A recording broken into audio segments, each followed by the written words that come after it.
Preview.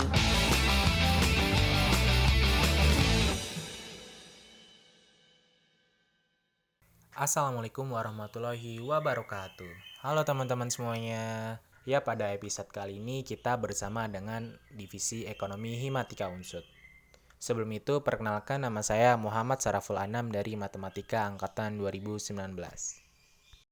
Pada podcast kali ini kita akan berbincang-bincang banyak nih tentang wirausaha. Ya, diantaranya ada seberapa pentingkah kita berwirausaha, lalu masalah-masalah apa yang sering dihadapi oleh para orang-orang yang baru mendirikan usaha, lalu bagaimana cara mengatasi masalah-masalah tersebut nih, dan tentunya masih banyak lagi nih. Pada penasaran kan? Yuk simak yang berikut ini. Ya, pada podcast kali ini kita kedatangan tamu dari salah satu alumni mahasiswa Matematika Unsud yang sukses dalam berwirausaha nih. Tentunya dalam benak pikiran dari teman-teman mahasiswa matematika bahwasanya lulusan dari jurusan matematika nantinya akan bekerja sebagai dosen, sebagai guru, lalu bekerja di salah satu sebuah perusahaan, dan masih banyak lagi. Namun pada tamu podcast kali ini adalah salah satu lulusan matematika yang sukses dalam berwirausaha nih. Yuk langsung sapa aja pada pembicara kita episode kali ini. Halo Mas Fajar, Assalamualaikum Mas. Apa kabarnya Mas? Alhamdulillah saya baik-baik saja. Mas Anam apa kabar? Alhamdulillah juga Mas, saya juga sehat-sehat aja Mas. Mungkin nih ya Mas, ada pepatah tak kenal maka tak sayang nih Mas. Mungkin dari Mas Fajar perkenalkan diri terlebih dahulu biar lebih dekat gitu Mas. Perkenalkan, nama saya Fajar Sukmanda. Saya alumni Matematika Unsud itu tahun masuknya ya 2003. Berarti kalau nggak salah itu nomor apa itu mahasiswanya NIM-nya apa ya? Itu H1B003. Nah, belakangnya saya lupa itu. Wah, jauh juga ya Mas sama kita ya Mas. Berarti masuk ke Matematika Unsud tahun 2003 ya Mas. Nah, lalu pengen tahu nih Mas, usaha apa sih yang sedang dijalani Mas Fajar dan apa sih yang melatar belakangi Mas Fajar mendirikan usaha tersebut gitu. Tahun 2008 saya lulus dari matematika. Terus kemudian saya berpikir untuk melanjutkan pendidikan di bidang keguruan seperti itu Akta 4. Saya iseng mendaftar di Akta 4 seperti itu untuk mengajar di jenjang SMA. Nah, lulus sampai lulus saya dilala. Pada bulan Agustus atau Juli itu saya kena kecelakaan. Nah, di situ saya baru mulai berpikir apa iya sih saya masih bisa untuk melanjutkan optimis bekerja kan. Nah, mulailah saya melanjutkan usaha di bidang yang pernah saya tekuni untuk membuat skripsi, yaitu perpulsaan gitu ya.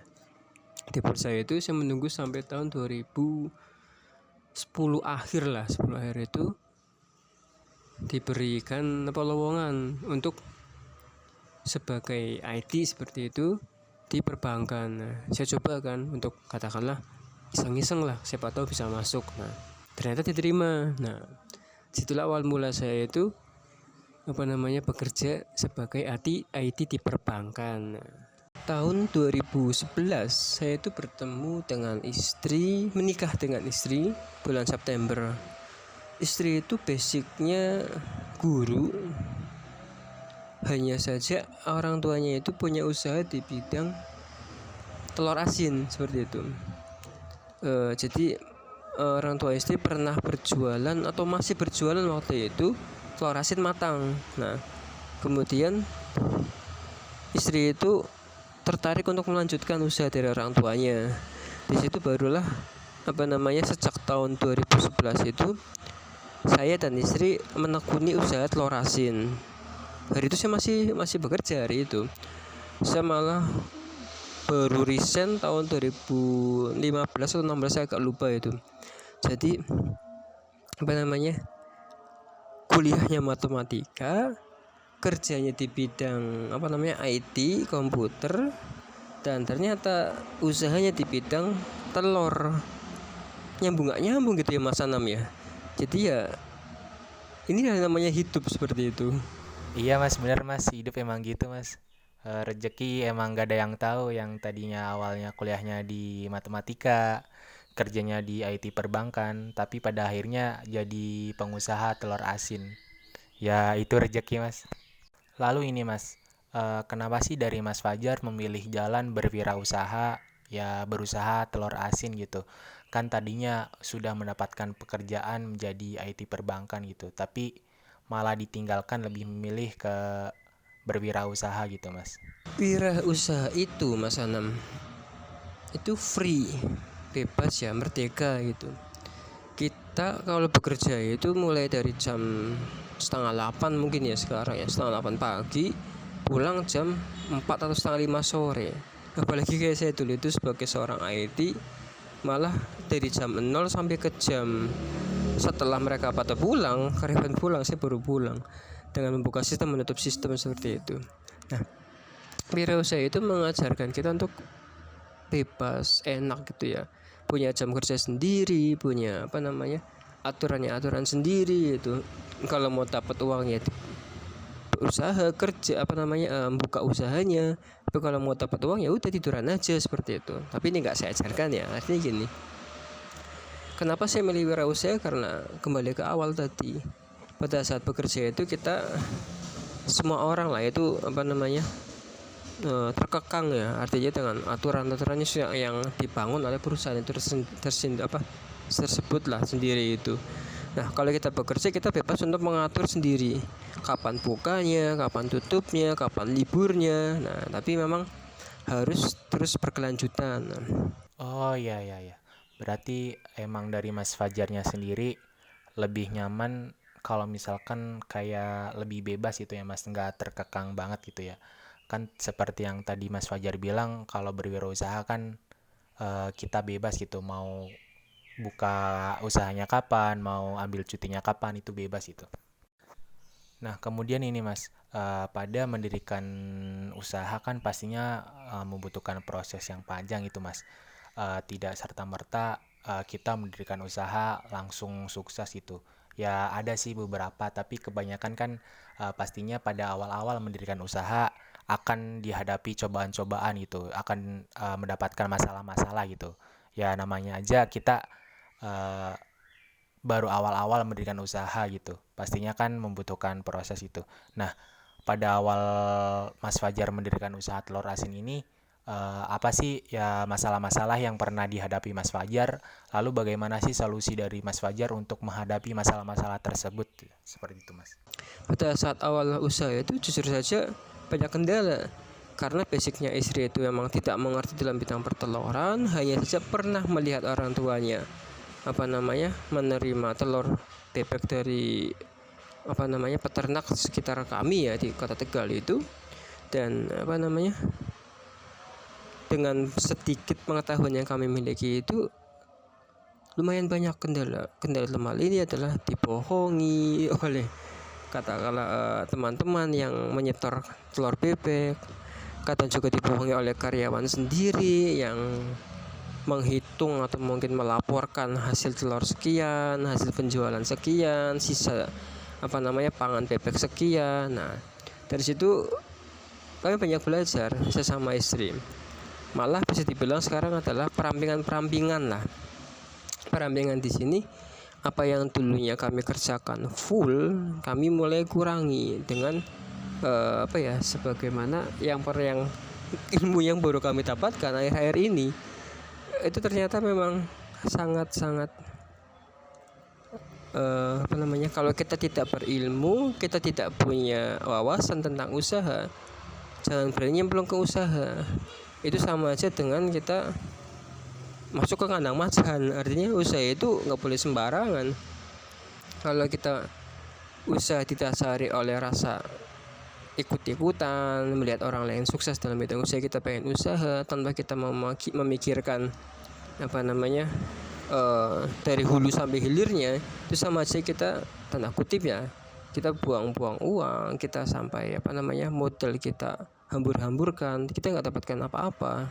Nah, itu mungkin pesan buat kita semua ya. Jadi, bagi teman-teman yang ingin mendirikan usaha, jangan asal-asalan mendirikan usaha karena hanya ingin ikut-ikutan melihat teman-teman yang sudah mendirikan usaha dan itu sukses, ataupun melihat di sosial media banyak sekali usaha yang sukses gitu. Jadi itu pun bagi orang-orang yang punya usaha sukses itu mempunyai dasar ilmu yang memadai gitu. Tidak hanya asal-asalan untuk mendirikan usaha gitu. Jadi pesan dari Mas Fajar ini yang bisa kita ambil bahwasanya kalau kita ingin mendirikan usaha, ya maka kita harus mempunyai dasar-dasar ilmu berwirausaha yang jelas itu, yang memadai gitu.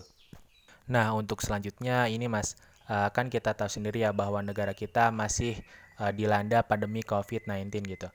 Dan juga banyak sekali berita bahwa kegiatan ekonomi di kalangan masyarakat ataupun di Indonesia sendiri masih sangat sulit gitu untuk dijalankan gitu. Nah, dari pandemi COVID-19 itu, apakah dari usaha telur asin Mas Fajar itu terkena imbasnya gitu? Dan apakah ada cara tersendiri dari Mas Fajar untuk tetap menjalankan usaha telur asin Mas Fajar di kala pandemi gitu, Mas? Bicara tahun 2020, kita semua mengalami yang namanya terkena imbas pandemi seperti itu.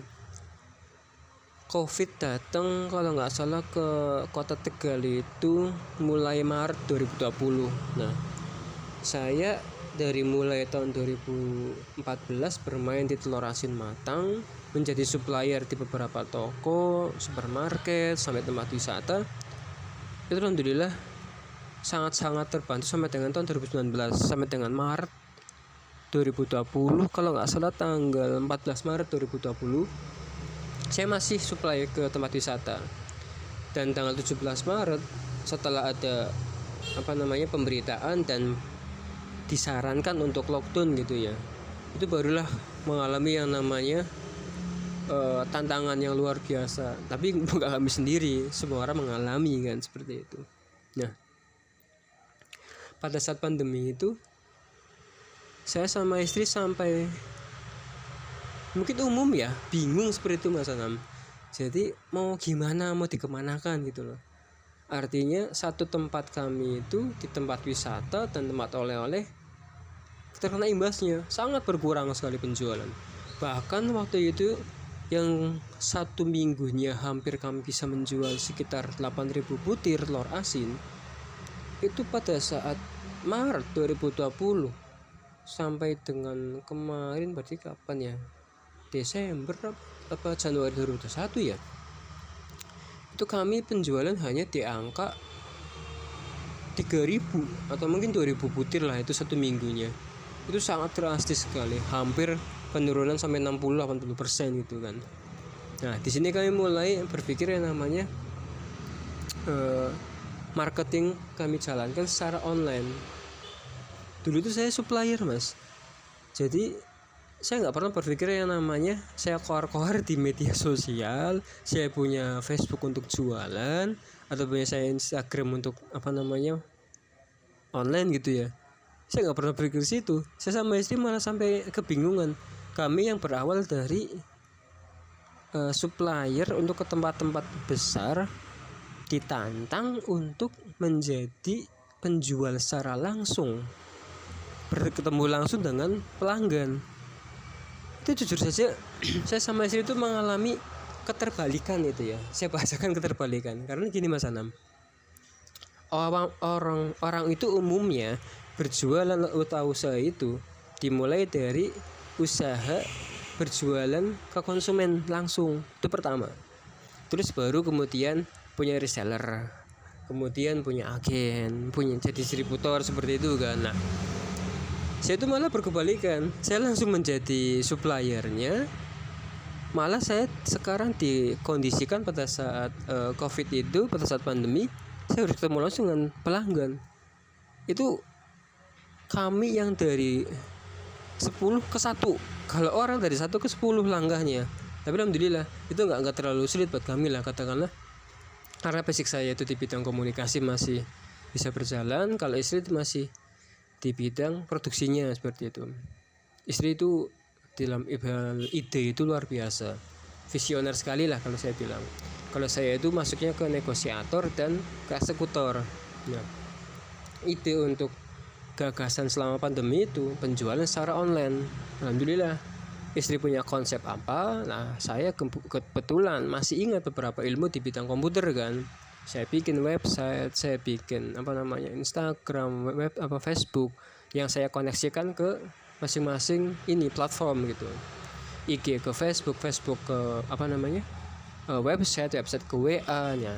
Situ saya baru menemukan yang namanya ritme lagi untuk berjualan secara online seperti apa. Di samping saya belajar gitu ya dari teman-teman yang sudah ahli di bidangnya lah seperti itu. Nah, berkaitan dengan branding produk itu ya yang menarik. Itu tadi saya bilang di awal. Telur asin itu kalau tidak masir itu orang tidak akan mencari. Nah, telur asin kami itu kami kasih nama Rasa Sari. Rasa Sari itu sebenarnya merek yang udah sangat lama sekali ya.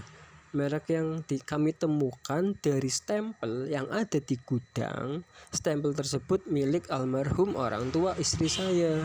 Nah, kami nggak tahu awal mulanya kok bisa Rasa Sari, kenapa nggak Sari Rasa gitu ya.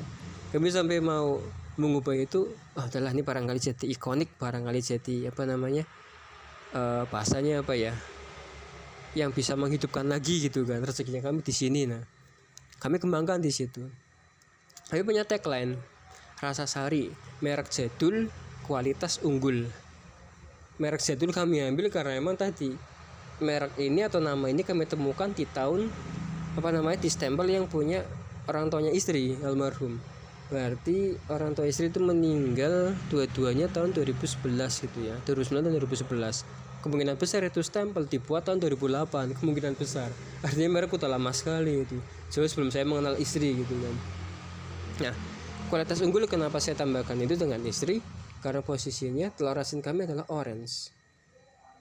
Dalamannya itu orange, masir. Nah, telur asin yang seperti itu dengan kita menjual yang berwarna orange, rasanya asin, gurih, masir, orang akan berpandangan ini telur asin yang istimewa seperti itu. Kami tidak membahasakan atau memerekkan telur asin kami telur asin istimewa. Karena pada dasarnya itu branding itu, Mas Anam, bukanlah merek ya.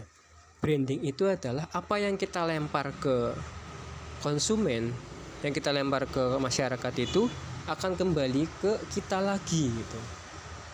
Ini misal nih telur asin Rasa Sari, ternyata dalamannya itu ya orange itu. Nah, orang akan menganggap bahwa telur asin Rasa Sari itu ya telur asinnya orange, telur asinnya masir seperti itu. Nah, itulah branding. Itu namanya brand. Jadi kita tidak bisa membuat branding kita sendiri, nggak bisa. Katakanlah telur asin saya loh warnanya orange, loh telur asin saya itu masir. Yang pernah mencoba siapa? Ternyata hanya keluarga. Nah, itu nonsense seperti itu bukan branding namanya. Kalau bicara masalah branding, kita harus melempar ke masyarakat. Artinya kita jualan ke mereka seperti apa produknya kita, bagus tidaknya. Barulah mereka mencap kami atau membranding kami, bahasanya apa ya? Itu memberi nama ya pada kami itu. Oh, ternyata telur asin Rasa Sari itu enak loh, istimewa loh, masir loh, kuning, orange loh gitu. Nah, itu yang namanya branding. Jadi kita nggak bisa menyatakan diri sendiri atau mengikrarkan bahwa ini loh saya telur asin yang paling enak, telur asin yang paling orange, telur asin yang paling masir, tanpa kita pernah mendapatkan review langsung atau testimoni langsung dari masyarakat sekitar kita. Nah, jadi branding itu susah gampang-gampang itu aslinya. Kalau emang kita sudah punya ilmunya, bagaimana caranya agar orang itu mengerti bahwa produk kita adalah ya seperti itu, yang orang lain rasakan, yang orang lain nilai seperti itu. Berarti harus memutar otak ya Mas, yang tadinya hanya menjadi supplier, tapi di kala pandemi ini malah menjadi bertemu langsung dengan pelanggannya gitu ya Mas. Nah, ini untuk yang terakhir Mas, pesan dari Mas Fajar nih untuk para mahasiswa-mahasiswa ataupun anak-anak muda di luar sana yang sedang merintis usaha ataupun yang baru berniat untuk mendirikan usaha nih Mas. Usaha itu atau wirausaha itu mungkin lebih dari berdagang ya. Yang namanya bisnis atau usaha itu membuat sebuah sistem. Kalau berdagang itu hanya kita berhubungan langsung dengan konsumen. Kalau bisnis otomatis berhubungan dengan sistem. Apabila kita punya sistem, maka kita harus perlu punya banyak orang di dalamnya.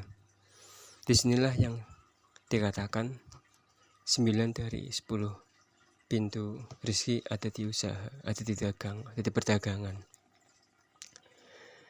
Orang biasanya kalau berbisnis atau berusaha itu, berwirausaha, seringnya lupa. Yang selalu jadi tujuan mereka adalah uang, dan uang. Mereka lupa bahwasanya pada saat mereka memikirkan usaha itu,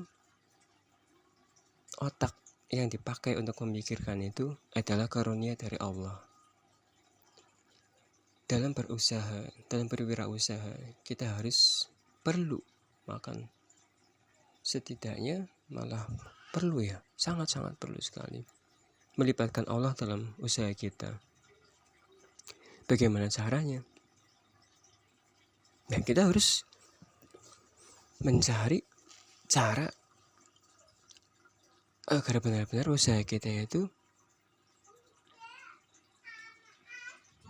menjadi tempat kita untuk beribadah kepada Allah. Bukan malah usaha kita atau bisnis kita itu malah menjauhkan kita dari Allah. Semakin kita mendekat ke Allah, Allah akan mendekat pada kita. Saya pernah ingat omongan dari guru saya, itu bahwasanya kita harus mempunyai visi akhirat. Semua orang pengen masuk surga, malah harus kembali ke surga, karena tempat kita di sana. Nabi Adam tempatnya di surga. Kita adalah anak cucu Adam, kita harus kembali ke surga. Tinggal kita mau mencari, memasuki pintu mana untuk masuk surga itu. Pintu masuk surga itu salah satunya mungkin ada ya yang dibuka untuk orang-orang yang gemar berinfak, bersedekah. Saya lupa nama pintunya, tapi yang pasti Allah menyediakan pintu itu untuk kita masuk ke surga. Nah, dalam visi akhirat ini, jadikanlah kita pengusaha mempunyai visi akhirat, yaitu masuk surga. Yang mana kita untuk bersedekah sebanyak-banyaknya. Ambil contoh seperti ini. Visi akhirat kita, visi akhirat saya misalkan, atau visi akhirat Mas Anam itu, ingin masuk pintu surga yang khusus disediakan untuk orang-orang yang bersedekah. Sebagai contoh katakanlah, saya mau masuk pintu surga dengan jalan membuat kubah masjid 1000 buah seperti itu. Bukan untuk masjid 1000 kubah ya, tapi untuk membuat 1000 kubah untuk masjid seperti itu. Di yang masjid berbeda-beda. Nah, dari situ kita punya sebuah misi akhirat kita. Bagaimana caranya kita harus mempunyai penghasilan atau mempunyai keuntungan dalam hal ini di luar dari omset kita untuk membuat 1000 kubah itu. Dari situ kita akan punya namanya tim. Ketika kita punya visi akhirat, misi akhirat, kita akan punya visi dunia, yang mana mengembangkan usaha agar selaras dengan misi akhirat tersebut. Sebagai misal contoh, kalau saya ingin membangun 1000 kubah, berarti saya harus mempunyai penghasilan atau mungkin keuntungan 1000 kali dengan keuntungan itu. Katakanlah harga 1 kubah masjid itu misalkan itu senilai 5 juta rupiah atau 10 juta rupiah seperti itu. Berarti saya harus mempunyai keuntungan sebesar 10 miliar. Bagaimana caranya? Kita bisa membreakdown di situ. Usaha yang kita lakoni misal kita bicara telur asin katakanlah seperti itu. Bagaimana caranya? Saya harus mencari keuntungan 10 juta rupiah misalkan dalam waktu 1 tahun, katakanlah seperti itu. Anggaplah keuntungan 1 bulannya itu adalah 1 juta rupiah. Berarti saya harus menjual telur asin sebanyak berapa butir untuk menghasilkan keuntungan 1 juta rupiah itu. Nah, disitulah saya perlu merengreng siapa orang-orang yang akan saya target untuk penjualan, siapa tim yang akan saya ajak untuk menjualkan telur asin tersebut. Nah, dari sini kita akan mempunyai tim. Semakin banyak tim yang kita guide, semakin banyak pula, semakin cepat pula target kita terpenuhi. Target 1 buah kubah masjid itu bisa jadi terpenuhi dalam waktu 1 tahun itu, atau mungkin 2 tahun, atau mungkin 3 tahun. Nah, katakanlah tadi 10 juta rupiah, berarti 1 juta rupiah per bulannya sebagai rata gitu ya. 1 juta rupiah setiap bulan, keuntungan telur asin itu bersih katakanlah 200 rupiah. Berarti 1 juta dibagi 200, itu sama aja dengan menjual 5.000 butir telur. Nah, 5.000 butir telur ternyata kalau dipikir-pikir itu angka yang kecil. Oke lah, saya masukkan angka 5.000 sebagai untuk 1 bulannya gitu ya. Kalau ternyata SBY bisa menghasilkan menjual telur asin dalam 1 bulan itu sampai 10.000 atau mungkin 20.000, berarti saya bisa mempercepat dong. Dalam waktu 1 bulan ternyata saya bisa menghasilkan keuntungan 4 juta rupiah. Berarti dalam waktu 1 tahun saya bisa menghasilkan sampai 40 juta rupiah. Otomatis saya bisa membuat 4 buah kubah masjid. Nah, ini semakin cepat kita mempunyai atau merealisasikan misi akhirat kita atau visi dunia kita, insya Allah itu akan mempermudah jalan kita. Yang mana kita sudah menisbatkan bahwa diri kita itu harus atau perlu berguna untuk masyarakat dengan memberikan 1 buah kubah masjid itu, entah dimanapun masjidnya itu berada, Allah akan ikut serta, akan campur tangan dalam usaha kita otomatis. Dan itu Masya Allah, kalau sudah campur tangan, siapa yang akan berani untuk mengotak-atiknya kan? Angka 20.000 butir telur asin penjualan dalam waktu 1 bulan itu sangat kecil di hadapan Allah. Apalagi kalau kita sudah punya niatan, saya ingin ikut berperan serta membangun masjid dengan menyumbangkan 1 buah kubah masjid yang ada. Nah, di situ kita bisa merasakan betapa dahsyatnya seorang wirausahawan atau wirausahawati siapapun dia, ketika sudah punya tujuan akhirat, visi akhirat yang betul-betul real, itu akan membuatnya semakin bergelora, semakin semangat dalam hal menjalani usaha. Kalau ada yang bertanya, bila mana ada teman-teman yang baru merintis usaha, maka harus dikembalikan. Bukan bagaimana caranya saya menghasilkan uang banyak untuk usaha yang saya jalani sekarang, tapi bagaimana caranya saya bisa berguna untuk masyarakat, untuk peradaban Islam di akhir zaman ini dengan menyumbangkan apa yang bisa saya lakukan, seperti itu. Mungkin saya hanya satu di antara sekian banyak orang, sekian juta orang yang punya visi akhirat untuk ke arah tersebut. Ada orang lain di sana, bisa jadi Mas Anam salah satunya, itu malah mungkin mempunyai misi, saya ingin menyumbangkan 50 tiang masjid. 1 tiang seharga berapa, untuk cornya berapa, seperti itu. Dengan kita jelas mempunyai visi akhirat, maka usaha kita apapun, sebesar apapun, sesulit apapun, Allah pasti membantunya. Jangan pernah namanya kita berkecil hati. Usaha ini sulit, usaha ini tidak bisa berkembang, ngapunten, itu karena belum punya ilmunya. Kalau kita sudah punya niatan baik, kalau mentor saya bilang itu seperti ini, tulis tujuan terjauh kamu dan panggilan tertinggi kamu, atau apa yang akan kamu tulis di batu nisan kamu ketika kamu meninggal dunia. Misalkan Fajar Sukmanda almarhum menyumbang 1000 kubah masjid,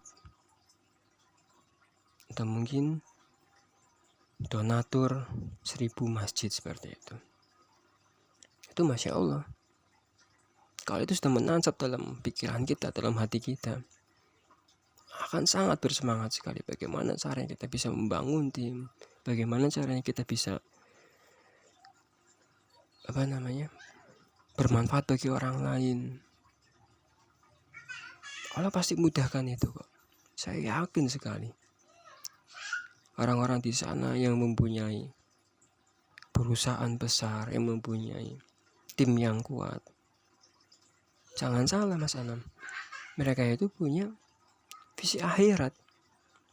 Mereka tidak serta-merta itu hanya visi dunia saja. Dibutakan oleh itu enggak. Mereka punya visi akhirat. Bahkan sangat lebih dari kita. Masuk pintu surga, tapi detail. Pintu surga mana yang mau mereka masuki? Jangan saya hanya masuk pintu surga aja. Di mana aja. Enggak, kita harus perjuangkan itu. Oleh karena itu, saya berpesan pada teman-teman mahasiswa atau mungkin yang mendengarkan siaran ini, tentukan visi akhirat kalian dulu pada saat menjalani usaha. Jangan sampai kalian usaha hanya untuk mengejar uang. Jangan sampai kalian dibutakan atau diperbudak atau dijadikan robot oleh uang tersebut, oleh usaha kalian yang akan membuat kalian jauh dari Allah, jauh dari yang menciptakan kita, jauh dari zat yang betul-betul harus kita bersyukur kepadanya, keberadaan tangan kita, mulut kita, semua yang ada dalam raga kita. Itu karunia dari Allah. Kita adalah khalifah. Di akhir zaman ini, kita harus membuat peradaban. Ikut membangun peradaban. Jangan hanya sebagai penonton. Minimal ikut membangun. Syukur-syukur sebagai tokoh peradaban. Allah menunggu kalian, orang-orang yang ingin bersama untuk membangun peradaban di akhir zaman ini. Tolong kuatkan azam, kuatkan mentalitas, kuatkan leadership, kuatkan spiritualitas. Jangan sampai kita hanya menjadi pengikut saja. Jadilah leader yang siap memimpin siapapun. Leader yang akan menguatkan Islam ini sampai akhir zaman. Yang memberikan sumbangsi sangat besar. Bahkan lebih dari itu. Selamat berjuang. Selamat ikut dalam rombongan orang-orang yang membangun peradaban. Dimulai dari sekarang, dimulai saat ini juga, dimulai dari hal yang kecil. Mau kamu sebagai penjual cilok, mau kamu sebagai penjual miliki, atau sebagai penjual bros, atau sebagai penjual mukena atau mungkin masker, kalau kita punya visi akhirat, insya Allah dimudahkan oleh Allah. Jangankan dalam waktu seminggu, dalam waktu sehari saja kamu bisa menghasilkan tersebut. Semoga berkenan. Terima kasih banyak Mas Anam untuk kesempatannya. Assalamualaikum warahmatullahi wabarakatuh. Waalaikumsalam warahmatullahi wabarakatuh. Jadi seperti itu pesan dari Mas Fajar untuk kita semua. Sangat mulia sekali ya. Jadi bagi teman-teman yang ingin mendirikan usaha atau sedang merintis usaha ataupun sudah mempunyai usaha, jangan memikirkan tentang duit ataupun duniawi. Kita juga harus memikirkan masa depan di akhirat kita kelak. Karena jika kita mendirikan usaha ataupun mempunyai usaha dengan tujuan yang jelas, tujuan yang baik, dengan tujuan yang mulia, pasti dari Allah akan memudahkan segala urusannya dan melancarkan rezekinya. Ya, terima kasih untuk Mas Fajar karena sudah berkenan mengisi podcast episode kali ini. Semoga usaha telur asin dari Mas Fajar terus berkembang dan semoga apa yang sudah ditargetkan oleh Mas Fajar cepat terlaksana dan cepat tercapai. Amin amin ya robbal alamin. Sekian dari saya Muhammad Saraful Anam. Jika terdapat salah kata mohon dimaafkan. Wassalamualaikum warahmatullahi wabarakatuh. Sampai jumpa di podcast selanjutnya.